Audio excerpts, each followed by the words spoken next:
ಮಹಿಳೆಯರಿಗಾಗಿ ಕೆಲವು ಅತಿ ಉಪಯುಕ್ತವಾದ ಸಲಹೆಗಳು. 30ರ ನಂತರ ಮಹಿಳೆಯರು ಪ್ರತಿದಿನ 1 ಗ್ಲಾಸ್ ದಾಳಿಂಬೆ ಜ್ಯೂಸನ್ನು ಕುಡಿಯಬೇಕು. ಇದರಿಂದ ಅವರ ಆರೋಗ್ಯವು ಸುಧಾರಿಸುತ್ತದೆ ಮತ್ತು ಮುಖದಲ್ಲಿ ಹೊಳಪು ಹೆಚ್ಚುತ್ತದೆ. ಮೈಗ್ರೇನ್ ಸಮಸ್ಯೆ ಇದ್ದವರು ಹಾಲಿನಲ್ಲಿ ಬೆಳ್ಳುಳ್ಳಿಯನ್ನು ಕುದಿಸಿ ಕುಡಿಯಬೇಕು. ಸುಸ್ತು, ಹೆಚ್ಚಾಗಿ ತಲೆ ತಿರುಗುತ್ತಿದ್ದರೆ 1 ಗ್ಲಾಸ್ ನೀರಿನಲ್ಲಿ 1 ಚಮಚ ಸಕ್ಕರೆ ಮತ್ತು ಸೋಂಪು ಕಾಳನ್ನು ಪುಡಿ ಮಾಡಿ ಸೇರಿಸಿ ಕುಡಿಯಬೇಕು. ಮೂಲಂಗಿಯ ರಸವನ್ನು ಕುಡಿಯುವುದರಿಂದ ಪಿತ್ತದೋಷ ನಿವಾರಣೆಯಾಗುತ್ತದೆ. ನಿಶ್ಶಕ್ತಿ ಇದ್ದರೆ ಬೆಳಗ್ಗೆ ಖಾಲಿ ಹೊಟ್ಟೆಯಲ್ಲಿ ದಾಳಿಂಬೆ ರಸವನ್ನು ಕುಡಿಯಬೇಕು. 2 ವಾರದಲ್ಲಿ ದೇಹದ ಸ್ಥಿತಿ ಸುಧಾರಿಸುತ್ತದೆ. ಶೀತದಿಂದಾಗಿ ಮೂಗಿನಲ್ಲಿ ನೀರು ಸುರಿಯುತ್ತಿದ್ದರೆ ಹೀಗೆ ಮಾಡಿ. 1 ಪಾತ್ರೆಯಲ್ಲಿ ನೀರು ಮತ್ತು ಜಜ್ಜಿದ ಶುಂಠಿಯನ್ನು ಸೇರಿಸಿ ಚೆನ್ನಾಗಿ ಕುದಿಸಿ ಅದರ ಸ್ಟೀಮನ್ನು ತೆಗೆದುಕೊಳ್ಳಿ. ಮೂಗು ಸೋರುವುದು ಕಡಿಮೆಯಾಗುತ್ತದೆ. ಪಾಲಕ್ ಸೊಪ್ಪಿನಲ್ಲಿ ವಿಟಮಿನ್ಗಳು, ಖನಿಜ ಪದಾರ್ಥ ಮತ್ತು ಆಂಟಿ ಆಕ್ಸಿಡೆಂಟ್ಗಳು ಹೇರಳವಾಗಿ ಇರುವುದರಿಂದ ಇದರ ನಿಯಮಿತ ಸೇವನೆಯಿಂದ ನಮ್ಮ ದೇಹದಲ್ಲಿ ಇಮ್ಯುನಿಟಿ ಹೆಚ್ಚಾಗುತ್ತದೆ. ವಯಸ್ಸಿಗೆ ಮೊದಲೇ ಕೂದಲು ಬಿಳಿಯಾಗುತ್ತಿದ್ದರೆ ಹೀಗೆ ಮಾಡಿ. ಪ್ರತಿದಿನ ಖಾಲಿ ಹೊಟ್ಟೆಯಲ್ಲಿ ನೆಲ್ಲಿಕಾಯಿಯ ಜ್ಯೂಸನ್ನು ಕುಡಿಯಬೇಕು ಮತ್ತು ಕೂದಲಿನಲ್ಲಿ ಈರುಳ್ಳಿಯ ರಸವನ್ನು ಹಚ್ಚಬೇಕು. 30 ದಿನಗಳಲ್ಲಿ ಉತ್ತಮ ಫಲಿತಾಂಶ ಸಿಗುತ್ತದೆ. ಊಟದ ಜೊತೆಗೆ ಈರುಳ್ಳಿಯನ್ನು ತಿನ್ನುವುದರಿಂದ ಹೃದಯದ ಸಂಬಂಧಿ ಕಾಯಿಲೆಗಳು ದೂರವಿರಬಹುದು. ಉತ್ತಮ ಆರೋಗ್ಯಕ್ಕಾಗಿ ಚಹಾದ ಬದಲಿಗೆ ದಾಲ್ಚಿನ್ನಿಯ ಎಲೆಯನ್ನು ಕುದಿಸಿ ಕುಡಿಯಬೇಕು. ಇದರಿಂದ ಶೀತ, ಸೀನು ಮತ್ತು ಮೂಗು ಸೋರಿಕೆಯಿಂದ ಮುಕ್ತಿ ಸಿಗುತ್ತದೆ. ತೆಂಗಿನ ಎಣ್ಣೆಯಿಂದ 1 ವಾರದಲ್ಲಿ ಸುಕ್ಕು ಮತ್ತು ನೆರಿಗೆಗಳಿಂದ ಮುಕ್ತಿ ಪಡೆಯಿರಿ.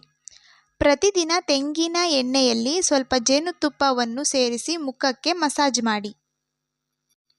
ವಾರಕ್ಕೆ 3 ಬಾರಿ ತೆಂಗಿನ ಹಾಲನ್ನು ಮುಖಕ್ಕೆ ಹಚ್ಚಿ. ಹೀಗೆ ಮಾಡುವುದರಿಂದ ತ್ವಚೆ ಸುಂದರವಾಗಿ ಕಾಣುತ್ತದೆ. ನೆಲಗಡಲೆ ಮತ್ತು ಬೆಲ್ಲವನ್ನು ತಿನ್ನುವುದರಿಂದ ದೇಹದಲ್ಲಿ ರಕ್ತದ ಪ್ರಮಾಣ ಹೆಚ್ಚುತ್ತದೆ ಮತ್ತು ದೇಹದಲ್ಲಿ ಇಮ್ಯುನಿಟಿಯ ಅಭಾವ ಎಂದಿಗೂ ಆಗುವುದಿಲ್ಲ. ಒದ್ದೆ ಕೂದಲನ್ನು ಎಂದಿಗೂ ಕೂಡ ಬಾಚಬಾರದು, ಏಕೆಂದರೆ ಒದ್ದೆ ಕೂದಲು ನಾಜೂಕಾಗಿರುತ್ತದೆ. ಬಾಚಣಿಗೆಯ ಪ್ರಯೋಗದಿಂದ ಕೂದಲು ಸುಲಭವಾಗಿ ಕಿತ್ತು ಬರಬಹುದು ಮತ್ತು ತುಂಡಾಗಬಹುದು. ದಿನ ಬೆಳಗ್ಗೆ ಖಾಲಿ ಹೊಟ್ಟೆಯಲ್ಲಿ ಶುಂಠಿಯ ನೀರನ್ನು ಕುಡಿಯುವುದರಿಂದ ರಕ್ತ ಶುದ್ಧಿಯಾಗುತ್ತದೆ ಮತ್ತು ಇದರಿಂದ ಮೊಡವೆ, ಸುಕ್ಕುಗಳು ಮತ್ತು ಸ್ಕಿನ್ ಇನ್ಫೆಕ್ಷನ್ ಸಮಸ್ಯೆಯಿಂದ ಮುಕ್ತಿ ಸಿಗುತ್ತದೆ.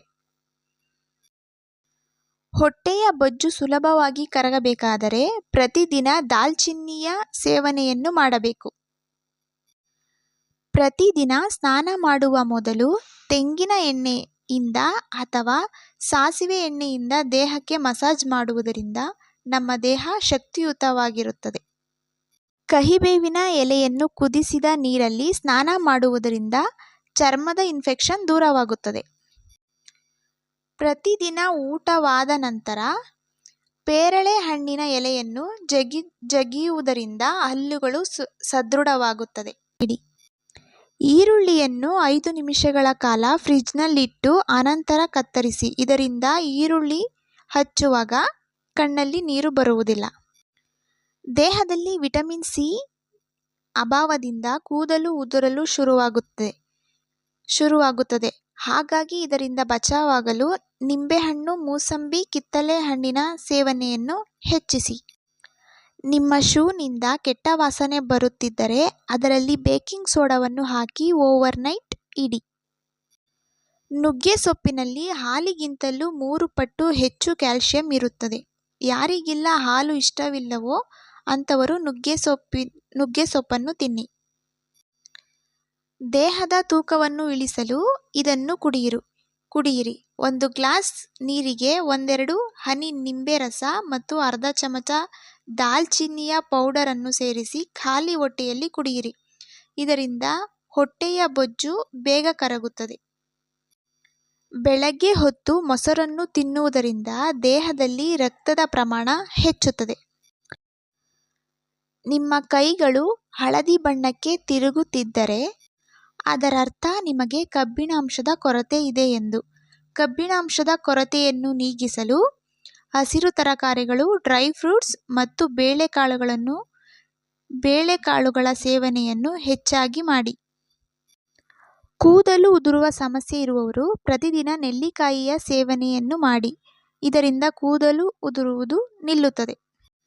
ನಿಮಗೆ ಮುಖದ ಮೇಲೆ ಕಲೆಗಳಿದ್ದರೆ ಪ್ರತಿದಿನ ಮಜ್ಜಿಗೆಯನ್ನು ಹಚ್ಚಿಕೊಳ್ಳಿ. ಇದರಿಂದ ಕಲೆಗಳು ಮಾಯವಾಗುತ್ತದೆ.